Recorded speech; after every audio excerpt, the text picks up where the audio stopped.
এই মুহূর্তে আমরা রয়েছি পঞ্চলিঙ্গেশ্বর মন্দিরে। এখানে প্রকৃতি এবং ধর্মীয় বা স্পিরিচুয়ালিটির একটা মেলবন্ধন রয়েছে, যে কারণে এই জায়গার গুরুত্ব একটু অন্যরকম। আমরা জানি যে প্রকৃতির সেই ক্ষেত্রগুলো যেখানে বিস্ময় লুকিয়ে রয়েছে, সেই জায়গাগুলোতে ধর্মীয় যোগ সহজেই হয়ে যায়।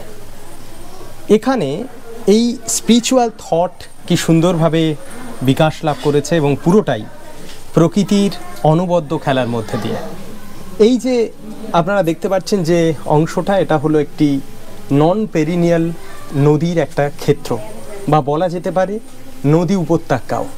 আসলে পাহাড় থেকে একাধিক জলের ধারা ওপর থেকে নিচে নেমে আসে, তো সেই রকমই একটি জলের ধারা। পাহাড়ের ওপরে জলের যোগান বাড়ে, তখন এই ধারা দিয়েই জল বাহিত হয়, আর এই অংশ দিয়ে অনেক বেগে জল বাহিত হতে শুরু করে। এবং পুরোটা এই যে নিচটা আমি যদি দেখাই, এই নিচটা, এই অঞ্চলটা পুরোটা দেখেই স্পষ্টত বোঝা যাচ্ছে যে এটি একটি নদী উপত্যকা। এবং এখানে একটা ব্রিজ টাইপের করা হয়েছে, যার নিচ দিয়েও জল বাহিত হওয়ার স্পষ্ট প্রবাহ চিহ্ন রয়েছে। এবং এই জায়গাটায় কিভাবে ধর্মীয় যোগ এবং সেই সঙ্গে মানুষের বিশ্বাস লুকিয়ে রয়েছে, সেই বিষয়টাই জানার চেষ্টা করব আজকে। এখানে রয়েছেন কর্মকর্তা, তাদের কাছ থেকে। আচ্ছা, এই মন্দির তৈরি হওয়ার কি সুস্পষ্ট ইতিহাস রয়েছে? এই বাবা পঞ্চলিঙ্গেশ্বর হলো দ্বাপর যুগের বাবা। যে সময় উড়িষ্যা বিহার মগধ রাজ্য ছিল, ওই সময় রাজা ছিল জরাসন্ধ। এই জরাসন্ধ এই 5 লিঙ্গ লুচিয়ে রাখিয়ে পুজো করছিল। এই পাহাড়ে পাণ্ডব এসেছিল, ভীমের সাথে যুদ্ধ হলো, জরাসন্ধ বধ হলো এই পাহাড়ে। এই পাহাড়ের নাম হচ্ছে দেবগিরি পাহাড়। ভীম হস্তে বধ হবার পর কলিযুগে পুজো বনছিল। আমার নীলগিরি রাজা ছিল, ওরা নাম কৃষ্ণচন্দ্র মর্দরাজ হরিশচন্দন। ওরা নিঃসন্তান রাজা ছিল। রানী স্বপ্নের দেখেছিল ঝর্ণা ভিতরে ঠাকুর, কি ঠাকুর খেয়াল নেই। রাজাকে বললো, রাজা বিশ্বাস করলো না। রাজা শিকার পাহাড় হলো এইটাই। শিকার করতে এসে পিছনে একটা পাথরে রাজা বসে আছে। হঠাৎ একজন ঋষির উপর মানুষ দেখা দিল। সঙ্গে রাজাকে ডেকে নিয়ে বললো, এইখানে হাত দিয়ে অনুভব কর। ওই রাজা হাত দিয়ে পিছনে তাকিয়ে দিল, ঋষি নেই। রাজার নাম জানি নছিল।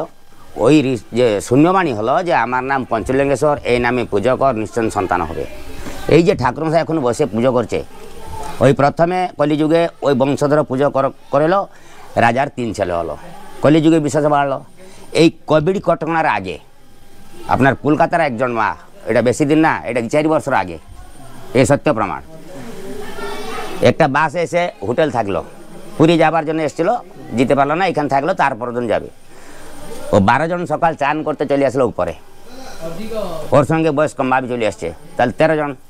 চান করিয়ে 12 জন পালিয়ে গেল মাকে ছেড়িয়ে, বয়স্ক মাকে। ও মা চান করার পরে রাস্তা বুঝতে পারলো না, ও জঙ্গলের মধ্যে ঢুকে গেল। সারাদিন ঘুরছে, এই বেলা হয়ে আছে। মা দেখলো সামনে একটা হাতি দাঁড়িয়ে আছে। ওতে তো হয়নি, ও কি করলো না, একটা পাথরে বসে পড়লো, দিয়ে তাকে দিল ডান দিকে 2খানা ভালু এসছে। এই সময় আবার 4খানা হাতি আসে, মার চারিপাশে দাঁড়িয়ে গেল।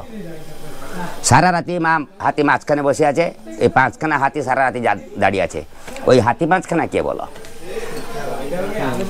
এ মাকে তারপর দিনে পাওয়া গেল পাহাড়ের ধারে। আমার 5 ছেলে, ও মাকে পেয়ে থানা নিয়ে গেল। 5 ছেলে আসে, মাকে নিয়ে গেল। মা গেল না পুরী, অন্য সব বাসে গেল পুরী। মা বললো, আমি ভগবানকে, জীবন্ত ভগবানকে রাতে সারা দেখছে, আর কোথাও যাব না। যাই হোক, মা যাই বললো, আমি সব তাই শুনলো। এই বাবার এই বিশ্বাস। আমি পঞ্চলিঙ্গেশ্বর মন্দির, হ্যাঁ বলুন।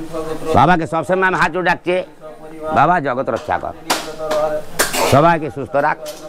ধর্মীয় বিষয় যেটা, সেটা আমরা শুনলাম। এবং তার পাশাপাশি এখানে যে ফিজিক্যাল সেটআপটা রয়েছে সেটা যদি দেখাই, এই পিছনে যা কিছু আমরা দেখতে পাচ্ছি সেটা হলো ব্যাসল্ট শিলা।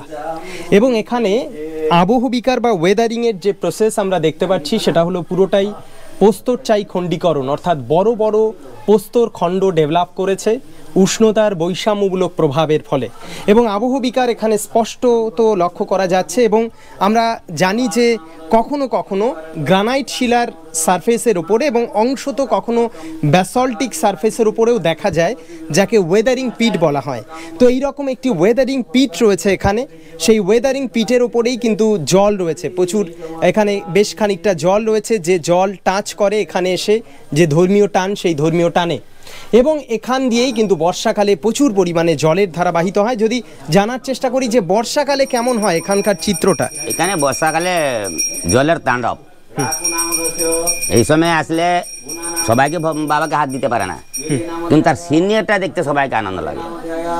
এই বাবার উপর জল আছে, ওইটা আসবো কি নীর, আর এইখান থেকে ওইটা হয়ে যায় ক্ষীর। আচ্ছা, জল মানে ওখানে আরামসে আসে, কোনো আওয়াজ হয় না। এটা জল, হ্যাঁ জল, এইটা দুধ হয়ে যায়। আচ্ছা, এটা দুধ। তাকে দেখলে মনে হবে জলটা আসছে, আবার দুধ মতন কেন কি হচ্ছে। অর্থাৎ আমরা জলপ্রপাতের যে নিয়ম জানি, অর্থাৎ ওপর থেকে জল আসছে, যেখানে গতি কিছুটা কম থাকে, কিন্তু হঠাৎ করে যখন ঢাল বেড়ে যায় তখন এই জলের ধারা অনেক বেশি গতি সঞ্চার করে, আর সেই গতির থেকেই জল দেখা যায় যে অনেকটা সাদাটে বর্ণ ধারণ করে। দেখে মনে হয় সাদা, আসলে জলের ডেনসিটি কমে যায়, জল অনেক ফুলে যায়, আর তখন মনে হয় দুধের মতো কালার হয়ে গেছে। তো ধর্মীয় বিশ্বাস সেটা।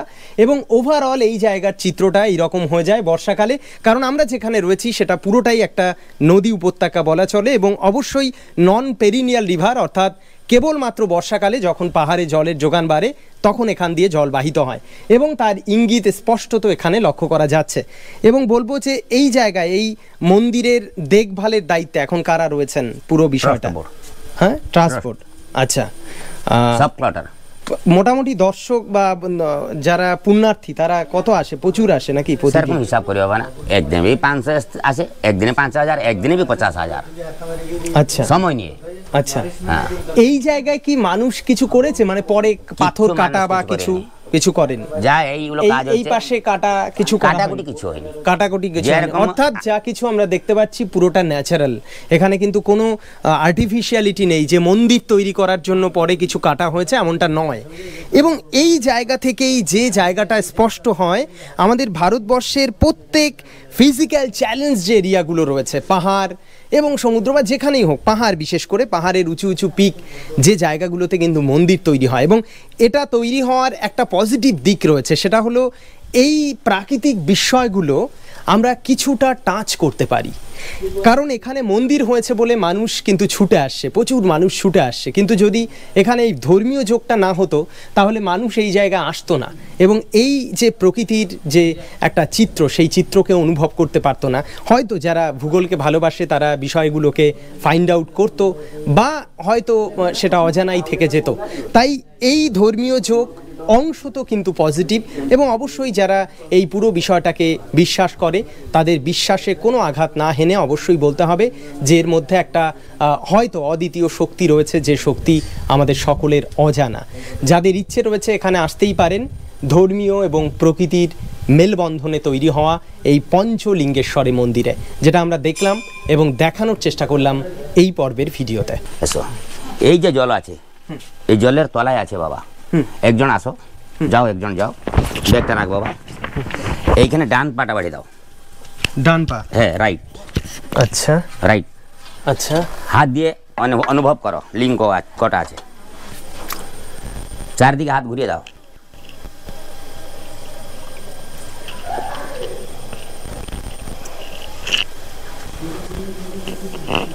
মানে গাছের পাতার ব্যাপারটা। হ্যাঁ, এই জায়গায় দাঁড়িয়ে উপর তাকিয়ে দেখো, যেভাবে জলের তলায় আছে বাবা পঞ্চলিঙ্গ 5খানা লিঙ্গ, তার মাথা উপরে গাছে একটা শাখায় 5টা করে পাতা। এই গাছ ভারতবর্ষে কোথাও দেখা যায়, যে কারণে মানতেই হবে যে প্রকৃতি এবং মানুষ এবং ধর্মীয় বিশ্বাস, সেই বিষয়টার একটা অনবদ্য মেলবন্ধন এই জায়গাটা। এবং এখানে যেহেতু এই টাইমটায়, মানে এটা নন পেরিনিয়াল হওয়ার কারণে এই সময় তো জল বাহিত হয় না, যে কারণে এখানে জল দিতে হয়। বর্ষাকালের 2 মাস যেহেতু নদীতে প্রচুর জল বাহিত হয়, তাই ওই 2 মাস এখানে কিন্তু দর্শন বন্ধ থাকে। মানে শুধু 2 মাস বন্ধ থাকে? 1 মাস 2 মাস বন্ধ হয়ে যায়। আচ্ছা, তার মানে সেটা জুলাই মাস থেকে নাকি? আগস্ট না, অগস্ট সেপ্টেম্বর। আগস্ট সেপ্টেম্বর যখন জল প্রচুর ভরে যায়, এখান দিয়েও জল বাহিত হয় এই জায়গা দিয়ে? এইটা ভরে যায়। হ্যাঁ, এই ঠাকুর সাহেব বসে ওই রাস্তায় উপর পুজো করে। আচ্ছা, ওই একদিন দুদিন রাস্তার এক উপর সপ্তাহ পুজো এরকম করে। পূজা করতে হয়। আচ্ছা, তার মানে এই সিঁড়ি দিয়ে যে নামছে এই সিঁড়ির এখানে কিন্তু পুজোতে বসতে হয় ঠাকুর মশাইকে, কারণ এটা পুরোটাই জলে ডুবে এই যায়। দেখো উপরে বালি বস্তা আবার এই যে বালি বস্তা দেওয়ার পরে তারপরে ঠাকুর সাহেব মণ্ডপে আসে। জলটা কমে কমে কমে ওইখান থেকে হয়ে গেলে বালি বস্তা দিয়ে গেলে বাস নামবে, নাহলে উপর বসে বসে পুজো করে। আর উপর দিয়ে, এবং এটা পুরোটাই জলের নিচে থাকছে। বেশ মজাদার জায়গা কিন্তু এটা, যেটা ফিল করানোর চেষ্টা করলাম। এখানে জৈব যান্ত্রিক আবহ বিকারের স্পষ্ট চিহ্ন রয়েছে, অর্থাৎ গাছের শিকড় একদম পাথরের মধ্যে আঁকড়ে ধরেছে, এবং এখানে প্রস্তরচায়ী খণ্ডীকরণের স্পষ্ট চিহ্ন রয়েছে পুরো পাথরগুলোতে। রাইট, শুই পড়। সেই পানি ভিতরে হাত মার, পানি ভিতরে। সেই পানি হ্যাঁ জলদি সার, টাইম উপরে।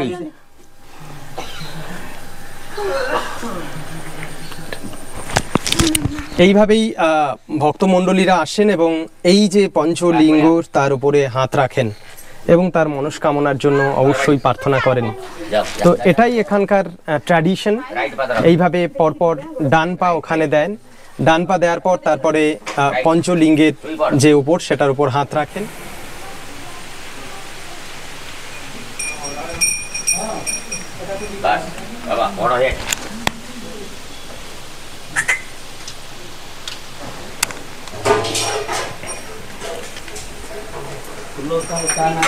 আপনি মুখ দিয়ে আওয়াজটা করলেন, ওটা কি কারণে?